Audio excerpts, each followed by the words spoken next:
योगी सरकार ने संभाली विकास की कमान, दिन प्रतिदिन बढ़ रहा उत्तर प्रदेश का मान। सबका साथ सबका विकास के संकल्प को चरितार्थ करते हुए आज उत्तर प्रदेश विकास की नई बुलंदियों को छू रहा है। अपने 2 साल से भी ज्यादा के कार्यकाल में उत्तर प्रदेश के मुख्यमंत्री योगी आदित्यनाथ ने आवास, स्वास्थ्य, रोजगार, जल संरक्षण, गौ संरक्षण और कानून व्यवस्था को दुरुस्त करने की दिशा में काम करते हुए समाज के अंतिम पायदान पर खड़े व्यक्ति तक शासकीय योजनाओं को पहुंचाने का बीड़ा उठाया। मुख्यमंत्री योगी आदित्यनाथ के प्रयासों से उत्तर प्रदेश का कायाकल्प जारी है। योगी सरकार ने प्रदेश में स्वास्थ्य सुविधाओं को उच्चीकृत करते हुए इंसेफ्लाइटिस जैसे गंभीर रोग के खिलाफ मुहिम छेड़ दी है। दरवाजा खटखटाओ, जापानी इंसेफ्लाइटिस को दूर भगाओ। ये स्लोगन है इंसेफ्लाइटिस के विरुद्ध चलाए जा रहे उत्तर प्रदेश सरकार के अभियान का। पूर्वी उत्तर प्रदेश को इस बीमारी ने पूरी तरह से अपनी चपेट में ले लिया था। साल 2005 में इस बीमारी से मौतों की संख्या 1500 का आंकड़ा पार कर गई थी। इसके बाद से ये आंकड़ा बढ़ता ही चला गया। वर्ष 2017 में जब योगी सरकार सत्ता में आई तो उत्तर प्रदेश के मुख्यमंत्री योगी आदित्यनाथ ने पूर्वी उत्तर प्रदेश में फैले जापानी इंसेफ्लाइटिस यानी दिमागी बुखार की रोकथाम और उपचार के प्रति लोगों को जागरूक करने के लिए दस्तक अभियान की शुरुआत की। मुख्यमंत्री योगी आदित्यनाथ जी के अथक प्रयास से इस बीमारी से प्रभावित लोगों की संख्या में कमी लाई गई है। अब इसे 100% तक हासिल करना है, जिसके लिए दस्तक अभियान प्रभावी रूप से चलाया जा रहा है। यानी नौनिहालों की सेहतमंद जिंदगी के लिए अब हर घर होगी खुशियों भरी दस्तक।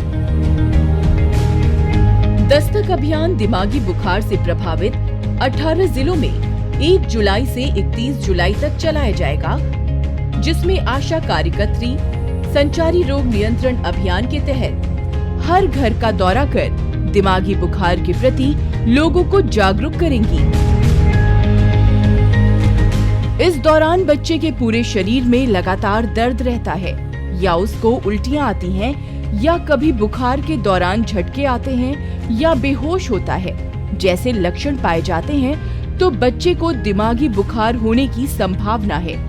इसके बचाव के लिए आशा द्वारा उनकी लाइव टेस्टिंग होगी।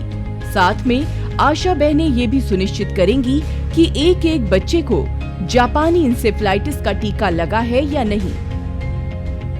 अगर किसी कारणवश उन्हें टीका नहीं लगा है तो ऐसे बच्चों को चिन्हित करके निकटतम स्वास्थ्य केंद्रों पर भेजकर टीका लगवाएंगी और आवश्यकता पड़ी तो बेहतर उपचार के लिए एम्बुलेंस द्वारा जिला अस्पताल भेजने की व्यवस्था कराई जाएगी, जहां बच्चों के देखरेख के लिए सरकार द्वारा उचित प्रबंध किया गया है।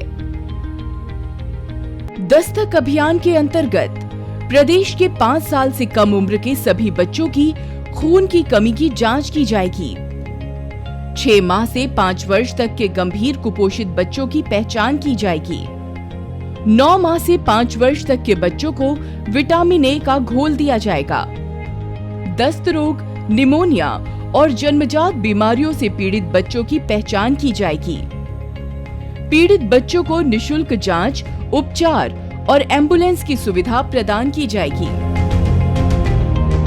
जापानी इंसेफ्लाइटिस से बच्चों को बचाने के लिए जरूरी है कि हम सब जागरूक बने और उन कारणों को जड़ से खत्म कर दें जो इस गंभीर बीमारी को जन्म देते हैं। दिमागी बुखार से रोकथाम के लिए अपने गांव के निकटतम स्वास्थ्य केंद्र पर 9 से 12 माह के बच्चे को जेई का पहला टीका लगवाएं।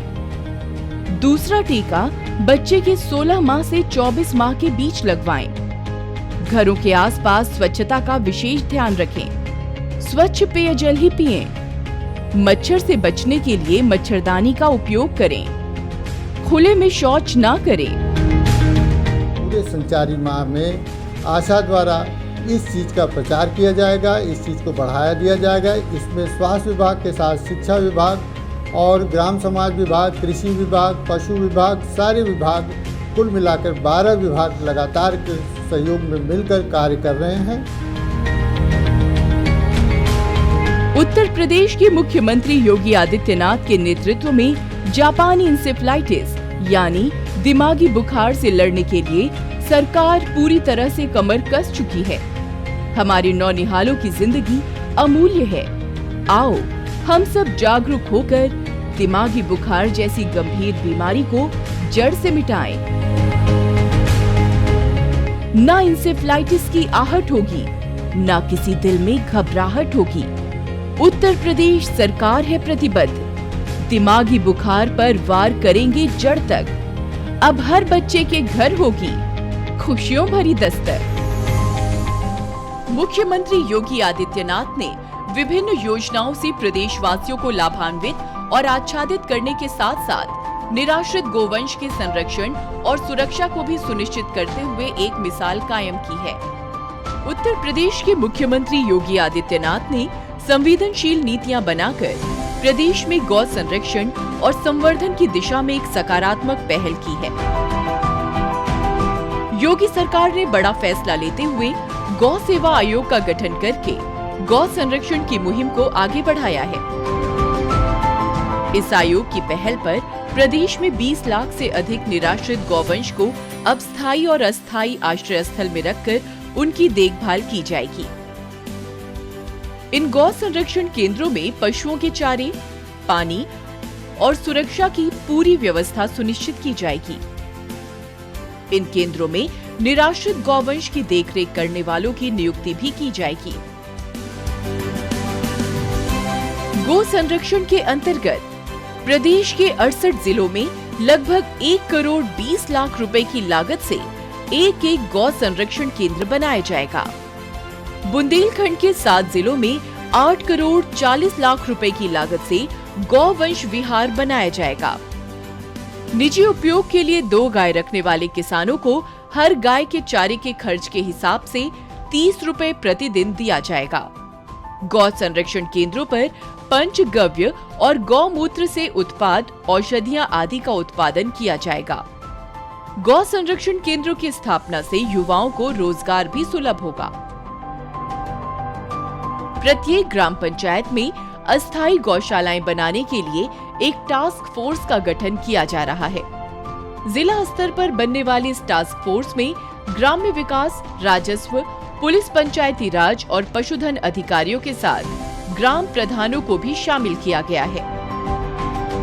इस टास्क फोर्स की अध्यक्षता संबंधित जिले के जिलाधिकारी कर रहे हैं, जिनके मार्गदर्शन में अस्थायी गौशालाओं का निर्माण, वहां मौजूद गोवंश का भरण पोषण और गोवंश को होने वाली बीमारियों के इलाज की सुविधा प्रदान की जा रही है। निराश्रित गौवंश आश्रय स्थलों की स्थापना और निर्बाध संचालन के लिए गौ कल्याण सेस की स्थापना की गई है, जिसमें मंडी शुल्क से प्राप्त आय का 2%, आबकारी विभाग द्वारा शराब की बिक्री पर 2%, प्रदेश के लाभकारी उद्यमों एवं निर्माणदायी संस्थाओं के लाभ का 0.5%, यूपीडा जैसी संस्थाओं के टोल टैक्स में 0.5% अतिरिक्त राशि गो कल्याण उपकर यानी सेस के रूप में ली जा रही है। योगी सरकार ने कर्म से निभाया गौ संरक्षण का धर्म। सरकार की जन सामान्य से अपील, गाय पर्यावरण संरक्षण का कारक है। गाय बचाइए, पर्यावरण बचाइए। प्रदेशवासियों के विकास के साथ साथ योगी सरकार प्राकृतिक संसाधनों के संरक्षण और संवर्धन की दिशा में भी सार्थक प्रयास कर रही है। वर्तमान के साथ साथ आने वाली पीढ़ियों का भविष्य भी सुरक्षित कर रही है उत्तर प्रदेश सरकार। भूगर्भ जल जीवन की आस, आओ मिलकर करें प्रयास। इस स्लोगन को साकार करते हुए वर्षा से मिली पानी की अमूल्य बूंदों को धरती माँ की कोख में सुरक्षित रखने का पुनीत कार्य कर रही है योगी सरकार। जल संसाधनों पर बढ़ते दबाव और भूजल के अतिदोहन से उत्पन्न जल संकट का संज्ञान लेते हुए प्रदेश सरकार ने भूजल संसाधनों के दीर्घकालिक एवं समग्र प्रबंधन के प्रयास करने शुरू कर दिए हैं।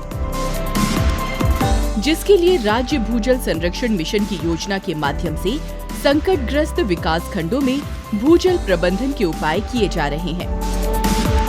प्रदेश के 113 अतिदोहित, 49 क्रिटिकल और 45 सेमी क्रिटिकल विकास खंडों में प्राथमिकता के आधार पर भूजल प्रबंधन के कार्यक्रमों को क्रियान्वित किया जा रहा है। प्रदेश सरकार द्वारा राज्य भूजल संरक्षण मिशन के तहत 16 से 22 जुलाई 2019 तक भूजल सप्ताह के अंतर्गत जन जागरूकता कार्यक्रमों का आयोजन किया जा रहा है। हम सब जानते हैं कि पानी के रिचार्ज का एक बड़ा माध्यम तालाब रहे हैं और उत्तर प्रदेश जैसे राज्य में जहाँ पे बुंदेलखंड भी है, बिंद भी है और मध्य उत्तर प्रदेश भी है, पूर्वांचल भी है और पश्चिम के इलाके में भी अब देखें तो कमोबेश पानी की स्थिति सभी जगह खराब हो गई है। तालाब सभी जगह के लिए आवश्यक है और तालाब एक ऐसी परंपरा थी कि हर गांव में 2 से 3 तालाबों का एक सघन नेटवर्क होता था, लेकिन अब इन तालाबों को लोग समझ रहे हैं कि अगर हमें धरती में जो गिरते हुए भूजल को रोकने का काम करना है तो तालाबों को अधिक से अधिक ठीक करने का काम करना चाहिए। परिचर्चा, संवाद, नुक्कड़ नाटक, चित्रकला प्रतियोगिता, कठपुतली प्रदर्शन आदि के माध्यम से भूजल संरक्षण मिशन को जन आंदोलन का रूप दिया जा रहा है।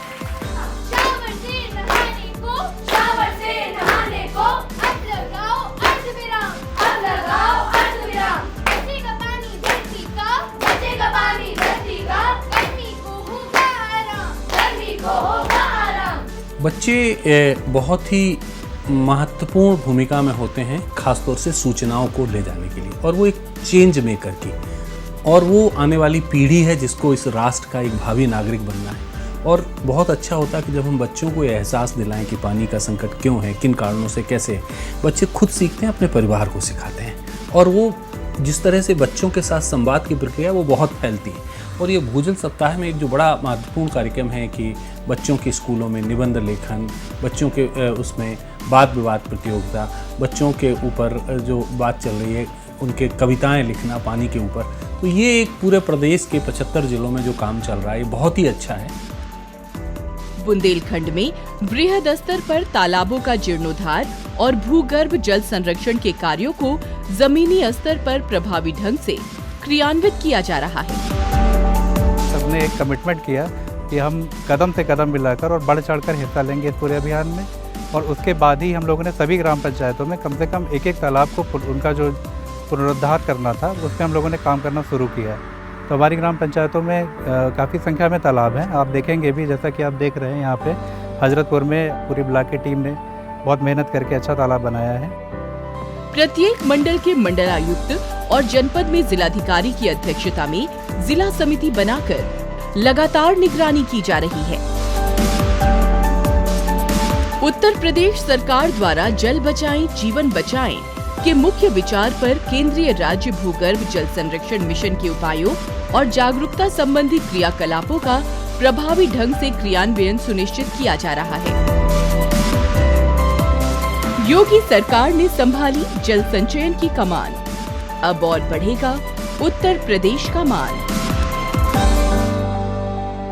योगी सरकार के 2 वर्षों से अधिक के कार्यकाल में उत्तर प्रदेश में विकास की नई परिभाषा लिखी जा रही है। मानो कह रही हो, सुख समृद्धि खुशियों का परिवेश है, विकास के पथ पर अग्रसर यह मेरा बदलता उत्तर प्रदेश है।